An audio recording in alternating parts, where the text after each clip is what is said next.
বাণিজ্যিকভাবে জাম চাষ করে এলাকায় সাড়া ফেলেছেন বরগুনা জেলার চাষিরা। রসালো এই ফল বিক্রি করে এবছরে লাখ টাকা থেকে 15 লাখ টাকা পর্যন্ত আয় করেছেন তারা। বরগুনার সদর উপজেলার করাইতলা গ্রামে গিয়ে চাষিদের সাথে কথা বলে এমনটি জানা যায়। 2007 সালে ঘূর্ণিঝড় সিডুরের পর হাবিব 50টি জামের চারা রোপণ করেন। বছর দুয়েক আগে গাছে ফুল ধরলেও জামের দেখা পাওয়া যাচ্ছিল না। তারই ধারাবাহিকতায় এবার তিনি সফল হয়েছেন।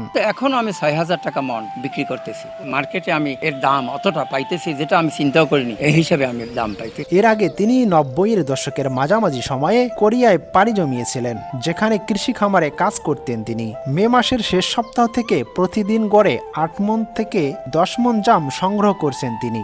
শুরুর দিকে মণ প্রতি জাম 8,000 টাকায় বিক্রি হয়েছে। তিনি প্রতি মণ জাম 2,000 টাকায় বিক্রি করেছেন। সব মিলিয়ে এক মৌসুমেই তিনি প্রায় 15 লক্ষ টাকার জাম বিক্রি করেছেন। এটা হয়েছে কোরিয়ান জাত, যদিও আমি সংগ্রহ করছি যশোরের এক চাষির কাছ থেকে, ওনরা বাহির থেকে সংগ্রহ করছি। আমি এই জমিনে যদি ধান ফলাইতাম, বছরে 2-3 বারই ধান দিতাম, কিন্তু তাতে যা আসতো তার 10 গুণ এখান থেকে আসতে পারে। জাম চাষে তেমন কোনো খরচ নেই বললেই চলে। হাবিব জানান, ক্রেতাদের 95% অনলাইনেই জাম কিনেছেন।